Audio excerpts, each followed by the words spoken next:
好，我们今天来简单玩一把奥德合并。众所周知，这个版本奥地利想要反向合并德意志，还是轻轻又松松啊。不过合并的方法是有很多种的，大家可能会挑不过来啊。我们今天就来简单的开一把倒车。因为有粉丝说在评论区要硬币看不到，那我就直接在视频开头要了，要求也不高，只要5000硬币就足够了。满5000硬币火速给大家跟下一集啊。关于硬币的作用并不能增加收益，但是能让我的视频被更多人看到。毕竟现在做非充电的视频是没什么收益的，所以尽量让视频多推广一会儿。如果每次视频发出来没人投币的话，一下子就沉底了，还是很难受的。所以希望大家多多支持。开局依然是老三样，因为奥地利开局几乎是个废人，所以也没那么多想法了。我们就随便铺点工厂吧。按他这个圣日耳曼昂莱条约的说法，我们设施和军工都铺不了，那就只能铺一个民工了。虽然铺民工也没什么用啊，象征性的铺一下。开局3个军工数量还可以。光速废除了5月宪法，接着点这个奥地利帝国联盟，我们要最快速度把这个 Auto 啊给它抢回来。点慢了就不是 Auto 了。开局有一个凤凰保险丑闻，这家保险公司伪造了资产负债表，现在已经破产了。我们可以选择不管它，或者扣100点数啊，为他们继续支付津贴。不管的话就是无事发生，管一下的话就是给我们一个新的 buff， 这个 buff 会加我们的消费品系数。只不过后续啊给我们一个机会，可以在国策里面让这个凤凰保险公司浴火重生。我个人觉得凤凰保险这个 buff 没啥用，虽然它给的政治点很多，但是开局就扣我们100点数还是挺伤的。而且后续想要把这个 buff 给它换回来，我们要等70天啊。所以在这边我们就是不管啊，这100点数我们早点安排一下经济法案什么的不好吗？这边又出现了这个反德奥合并措施，我们可以看一下，目前这个合并风险是中，具体我们会不会被合并，主要是看德国的国策数啊。如果这边打的是叉，就说明他没这么多部队，我们没事过来看一眼就可以了。至于这个措施，我觉得是一个都没用。第一个顾问先安排一下这个维克托啊，他能给我们减 25% 的经济法案花费，还是能省点政治点的。很快我们伟大的欧头冯哈布斯堡就回到了奥地利啊，接下来就开始我们的复兴大业了。不管走哪条线都是无敌，今天就来玩一下这个帝国遗产。这边出现了纳粹进政府的事件，德国强行给我们塞了一个顾问，这个顾问他减政治点减稳定度，还会降低德奥合并的战力，一看就是不能要的，所以绝对不行。比较恶心的是，就算我们拒绝了，德国还要和我们抬杠啊，我们只能再扣100点数了，相当于是白白浪费一次150点数的顾问啊。好，我们一路畅通无阻，最快速度点完了叛逆的军备重整，这样的话就把我们的秘密军备重整给跳过了。破坏了这个圣日耳曼昂莱条约之后啊，我们就可以开始重军工了。接下来的话有一个分支线，分别是这个要求匈牙利臣服和将匈牙利重新纳入版图。这2条线的区别很好理解啊，简而言之就是左边全部傀儡，右边全部吞并。众所周知，钢四这款游戏还是越散越强的。我们每个傀儡国都会点国策刷工厂，所以我们要种地的话，可能点左边更赚一点。但是又有一种新的情况，就是我们把奥匈帝国的地全部吃回来之后，可以直接拿核心。所以想要最快速度吃核心的话，右边可能更赚一点。如果用欧陆风云4的说法来说就是神罗9改和神罗10改了。不过一般我们玩神罗也就玩到9改差不多了。今天我们就来玩一把这个左线。左线还有一些额外福利，就是这个西里西亚可以直接找德国要，虽然100%要不到然后就是这个意大利我们可以把意大利这些国家全部给它整合掉。这边先开一个部分动员，接下来我们政治点就不能乱花了，全部存下来给我们点决议用。到了1937年的4月份，我们终于可以开始收集这个奥匈碎片了。第一家是这个匈牙利，大家收集的时候记得多保存。关于这3个拉阵营的国策先不着急点，如果你想不被德奥合并，并且把这个英夸特解雇的话，可以先搞个阵营。关于这2个选项选哪个比较快，大家自己慢慢试我这边先反对一下，下面的国策先不急，先把这2个军工拿到手。反对完匈牙利之后，征服匈牙利王国的可能性就极高了。这个匈牙利还挺倔，又送了他500条枪才拿下啊。我们前期枪本来就不多，真的是雪上加霜啊。只能说这个霍尔蒂有点不老实了，待会儿就给他撸掉啊，摄政王也不给他当了。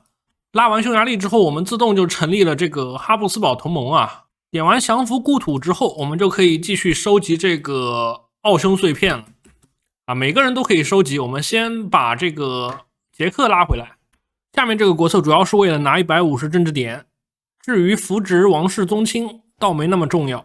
再往下的国策除了夺回哈布斯堡之外都没意义了。意大利的国策可以等我们拿下意大利之后再点，现在点的话大概率不同意。夺回哈布斯堡需要我们比瑞士更强大，这也是一个伪随机，具体怎么随的我也不清楚。我们现在兵不多，可以先不着急点。工业线的话主要就是先把这个国民学校的科研槽还有下面这个学徒计划给的稳定度什么拿到手。这边有一个天主教的小卖铺，一稳定还是要的，刚拿完稳定又被德国的扩张报告给吓回去了。贬值先令移除之后，我们才可以继续往下点，所以这个国策要优先点掉。罗马尼亚离我们太远了，只能先贿赂他一把了。很快到了这个38年的8月份啊，我们已经把周围大部分国家都吃完了，还剩一个阿尔巴尼亚也给他弄过来。光顾着点这个学徒计划，都忘了吃这个瑞士了。瑞士肯定是越早吃越好的，这局忘了。好，到了这个38年的11月份啊，我们也是把这个瑞士给它和平整合了。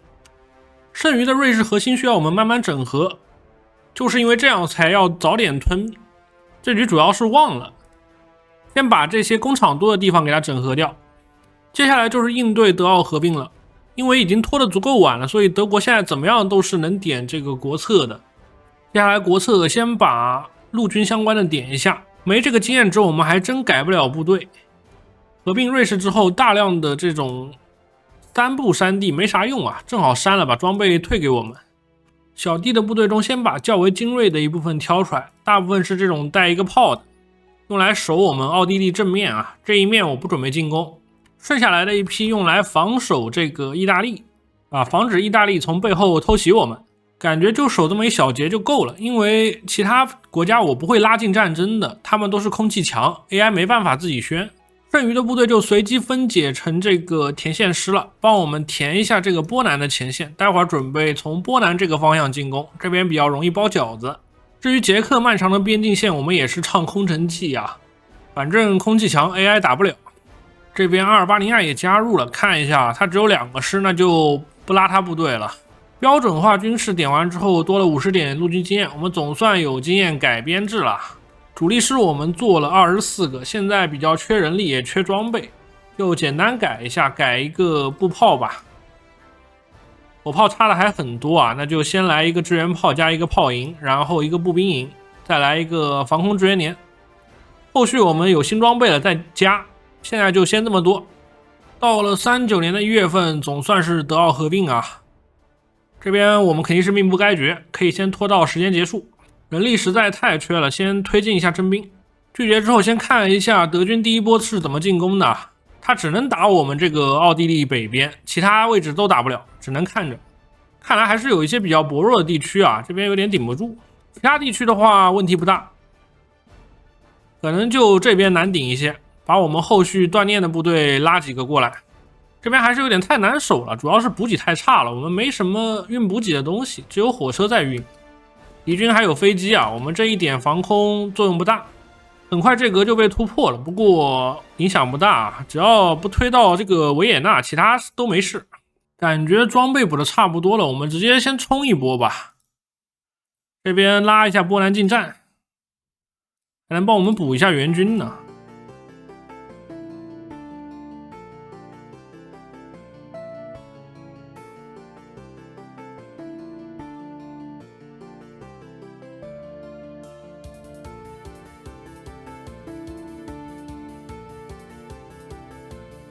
没想到在这个关键时刻，德国居然还能索要苏台德啊！我们都已经打得不可开交了，还能索要的。看来我这个波西米亚空气墙是失效了。还好我们侧面还有部队啊，本来是准备防守意大利突袭的，可以调过来防一下这个德国了。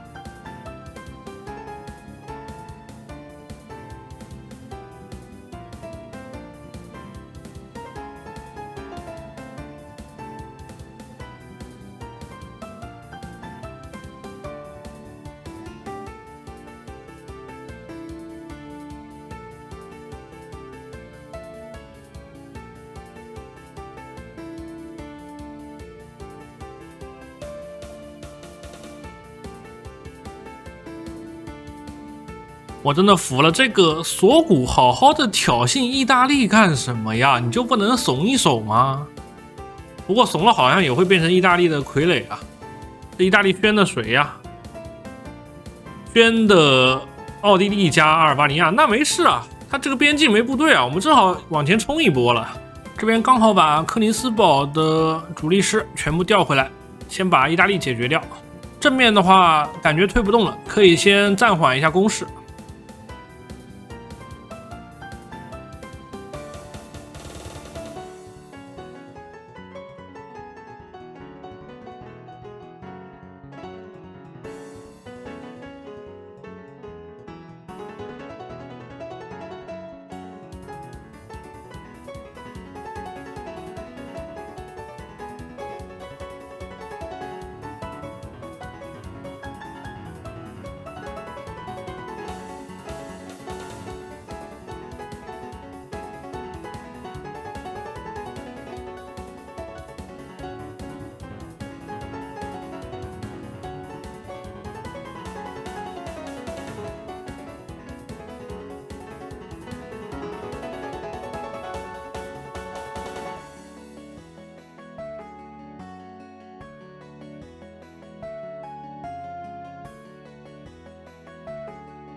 看样子计划失败了，意大利部队回防的速度挺快的，我们并没有及时冲到罗马，这样就不能逼这个墨索里尼下台了。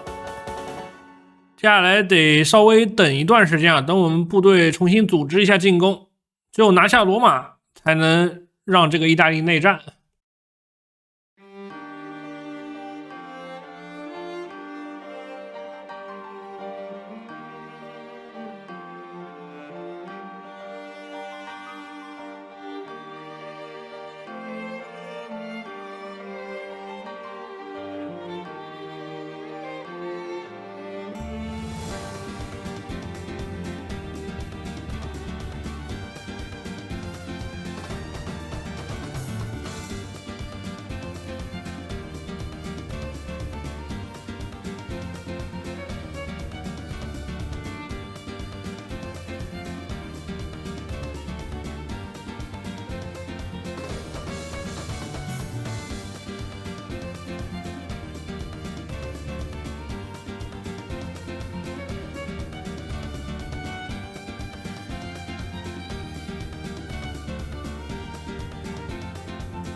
在这边拿垃圾步炮师绞肉绞了半天啊，总算是把这个意大利内战打出来了。不过这个内战好像也没内战啊，这个南方王国日常出现在北方，这就很尴尬了。趁这个内战刚分完兵啊，他这个部队状态都不佳，我们赶紧冲一波吧。现在这个步炮师啊已经有3门炮了，总算有一点输出了，实在不容易啊。这边人海学说继续点。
好，彻底解决完意大利之后，我们把这个主力师集合一下，最后来解决一下德国。德国其实正面已经没兵了，主要也是因为他莫名其妙宣战这个立陶宛啊，他要梅梅尔，立陶宛没给，然后把同盟国拉进来了，现在直接被法国捅穿了。第一次见到法国直接打到德国境内的，这下不知道要被法国抢多少分了，赶紧把我们主力师拉到前线去，把这个剩余的德国解决一下。现在应该是随便推了。绷不住了，看样子都不用我推了。这个德国爆发内战了，把艾娃给弄出来了，越来越抽象了。我还准备恢复一下大德呢，结果整出艾娃来了。没想到 AI 也会自动选艾娃的呀。总之就是啊，这个梅梅尔索要失败了，然后奥地利也索要失败了，捷克也索要失败了。3重失败的情况下，这个国防军啊就要内战了。这样一来，德军前线就彻底没人了，那我们直接全线进攻好了。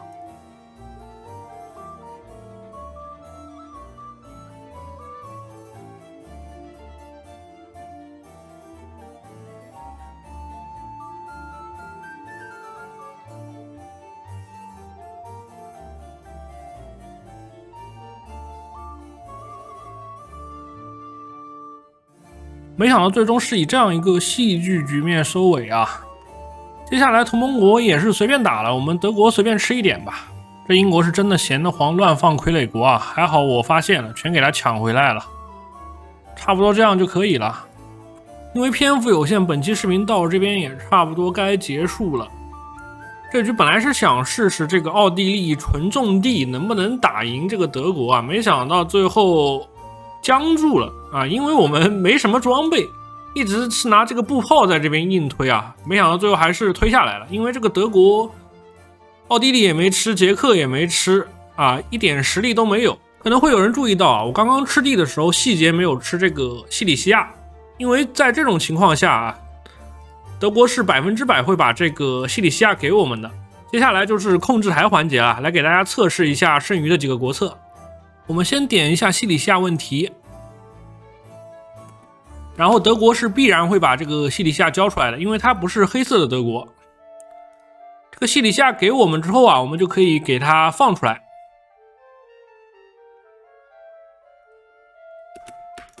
这个放出来的西里西亚是一个特殊的国家啊，它是可以帮我们点这个粘合国色数的，而且它这个刚放出来啊就已经点起来了，效率还是挺高的。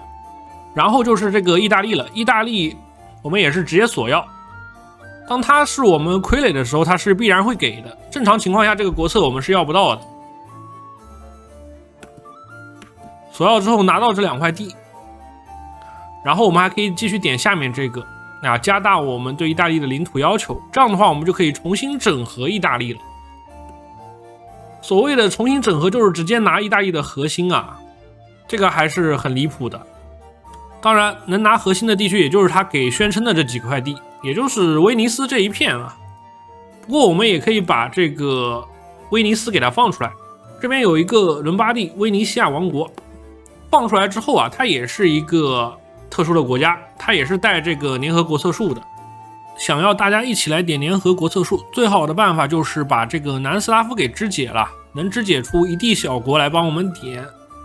最快速度把这个点完的话，我们就可以点下面这个千年联邦了。总的来说，这个联合国策数也不是特别强，主要就是一些消费品啊，一些民工，还有左边这些骑兵的 buff。奥地利这条线最有意义的，当然还是最下面这个优越的德意志国家。如果我们把这边全部点完的话，再把这个德国给消灭掉，就可以整合德国的核心了。可惜的是德国这局内战了，所以我们还得用这个控制台吞一下，也是我后面懒得打了，就不和大家慢慢演示了。这个点完之后有3个选择，如果改名成南德的话，只能拿到南边这几个核心本来就很完美，这个就有点逆天了。肯定是拿这个德国核心拿完之后我们所有地都可以造核了。总之新 DLC 就是给这个奥地利加了一个造核系统全部造好核之后可以改名叫这个大奥地利帝国，也就这样了。至于这个奥地利帝国的 buff 想要拿的话，我还是推荐走右线右线我们能最快速度变身这个奥匈帝国，变完之后我们就可以把这下面的都点掉了。这个 buff 我觉得比左边有用一点。